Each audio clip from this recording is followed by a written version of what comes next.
ಸನ್ಮಾನ್ಯ ವಿಶ್ವನಾಥ್ ಅವರು ಜಾತಿ ಬಗ್ಗೆ ಹೇಳೋದಾದ್ರೆ ಒಕ್ಕಲಿಗರ ಬಗ್ಗೆ ಅವರು ಮಾತಾಡ್ತಾರೆ.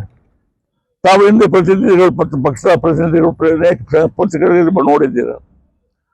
ಅವರು ರೆಡ್ಡಿ ಜನಾಂಗದ ಸದಸ್ಯರಾಗಿ ರೆಡ್ಡಿ ಸಂಘದ ಕಾರ್ಯಕಾರಿ ಸಮಿತಿಯಲ್ಲಿ ಅವರು ಭಾಷಣ ಮಾಡಿರ್ತಕ್ಕಂಥದ್ದನ್ನು ನಾನು ಮಾಧ್ಯಮದಲ್ಲಿ ಮತ್ತು ಟಿವಿನಲ್ಲಿ ನೋಡಿದ್ದೀನಿ. ಅವರು ಅಲ್ಲೇ ಹೇಳಿದ್ದಾರೆ ಏನಂತ, ನಮ್ಮ ಜನಾಂಗ ಎಲ್ಲ ಒಂದಾಗಬೇಕು. ಯಾವ ಜನಾಂಗ ಅದು? ರೆಡ್ಡಿಗರ, ಒಕ್ಕಲಿಗರ? ನಮ್ಮ ಜನಾಂಗ ಒಂದಾದ್ರೆ ಈ ರಾಜ್ಯದಲ್ಲಿ ನಾವು ಸತತವಾಗಿ ರಾಜ್ಯಭಾರ ಆಡ್ಬೋದು. ಅದು ಒಕ್ಕಲಿಗರ, ರೆಡ್ಡಿಗರ? ಅದನ್ನು ಅವ್ರನ್ನ ಕೇಳಬೇಕು. ಅದು ರೆಡ್ಡಿ ಸಂಘದಲ್ಲಿ ಮಾತಾಡಿದ್ದಾರೆ.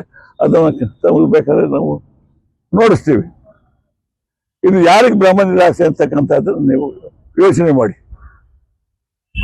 ನಾವು ರಾಜಕೀಯ ಮಾಡೋದಕ್ಕೋಸ್ಕರ ಈ ಪಕ್ಷ ಸೇರಲ್ಲ. ಪಕ್ಷ ಜನಾಂಗದ, ಬಡಬಗ್ಗರ, ದೀನ ದಲಿತರ, ಎಲ್ಲ ಜನಾಂಗದ, ಎಲ್ಲ ವರ್ಗದ ಜನರಿಗೆ ಸಹಾಯ ಮಾಡಬೇಕು. ಈ ಸಂಘದಿಂದ ಹಿಂದೆ ನಮ್ಮ ಹಿರಿಯರು ಏನ್ ಹಾಕೊಟ್ರು ಅದನ್ನ ನಾವು ಹೇಳಿದ್ದೀವಿ.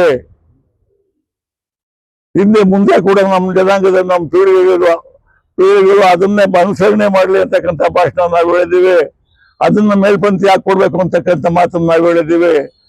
ಯಾವ ಜಾತಿ, ಯಾವ ಪಕ್ಷದ ವಿಚಾರ ನಾವು ಮಾತಾಡಿಲ್ಲ. ಸನ್ಮಾನ್ಯ ವಿಶ್ವನಾಥ್ ಅವರೇ, ತಾವು ಯೋಚನೆ ಮಾಡಿ.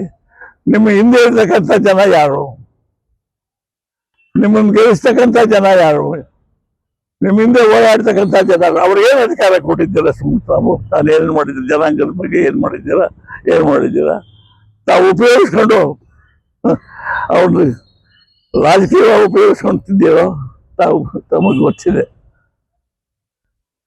ಸನ್ಮಾನ್ಯ ಪತ್ರಕರ್ತ ತಮಗೊಂದು ಹೇಳ್ತೀನಿ, ನಾನು ಈ ಅನೇಕ ಸಂಘ ಸಂಸ್ಥೆಗಳಲ್ಲಿ ಅಧಿಕಾರದಲ್ಲಿ ನಾನು ಬಂದಿದ್ದೀನಿ. ಮುಖ್ಯಮಂತ್ರಿಗಳಲ್ಲಿ ಜಿಲ್ಲಾ ಕಾಂಗ್ರೆಸ್ ಅಧ್ಯಕ್ಷನಾಗಿ, ಜಿಲ್ಲಾ ಬ್ಯಾಂಕ್ ಅಧ್ಯಕ್ಷನಾಗಿ, ಈ ಶ್ರೀರಾಕಳಿ ಸೇವಾ ಸಹಕಾರ ಸಂಘ ಒಂದು ಉದಾಹರಣೆ ಹೇಳಿದ್ದೀನಿ.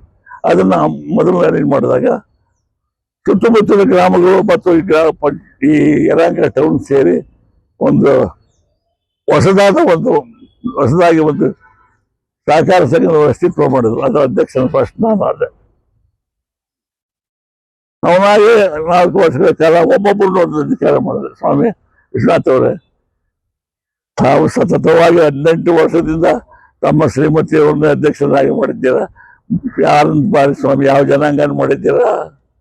ಒಕ್ಕಲಿಗರು ಅಂತೀರಿ ನೀವು, ಒಕ್ಕಲಿಗರು. ಬೇರೆಯವ್ರನ್ನ ಯಾರಾದರೂ ಮಾಡಿದ್ದೀರಾ?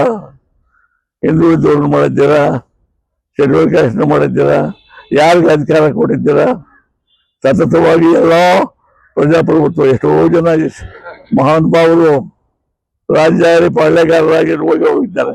ಬೇಡ, ದಯವಿಟ್ಟು ಇದನ್ನ ಇನ್ನು ಮಾತಾಡೋದನ್ನು ಬಿಡಿ. ನೀವೇನಾದ್ರು ಇದೇ ದಾರಿ ಹಿಡಿದ್ರೆ ಇಡೀ ಜನಾಂಗ ತಾಲೂಕಿನಲ್ಲಿ, ರಾಜ್ಯದಲ್ಲಿ ಆಂದೋಲನ ಮಾಡಬೇಕಾಗ್ತದೆ. ಈ ವಿಚಾರವನ್ನು ಇಷ್ಟಕ್ಕೆ ಮಾಡಿ, ರಾಜಕೀಯವಾಗಿ ನಾವು ಯಾವುದೇ ಒಂದು ಮಾತನಾಡಲ್ಲ. ನೀವು ಪತ್ರಕರ್ತರು ನೋಡಿದ್ದೀರ, ಹಾಗೇನು ಮಾತಾಡಿದ್ರೆ ನೋಡಿಸ್ಲಿ. ಯಾಕೆ ರಾಜಕೀಯ ಮಾತಾಡ್ತೀರ? ಇದಕ್ಕೆ ಸದ್ಯಕ್ಕೂ ರಾಜಕೀಯ ಆಗ್ತತಿಲ್ಲ. ಎಲ್ಲರೂ ಇದ್ದೀವಿ. ನಿಮ್ಮನ್ನ ನಮ್ಮ ಪತ್ರಕರ್ತರೊಬ್ಬರು ಕೇಳಿದ್ರು, ನಮ್ಮ ಸ್ನೇಹಿತರಿದ್ದಾರೆ, ಎಲ್ಲರೂ ಹೋಗಿ ಸಹಕಾರ ಸಂಘಕ್ಕೆ ನಮ್ಮ ಸಹಾಯಕ್ಕೆ ಜಾಗಕ್ಕೆ ಸಹಾಯ ಕೇಳಿದ್ದಾರೆ ಅಂತ ಕೇಳಿದ್ರು.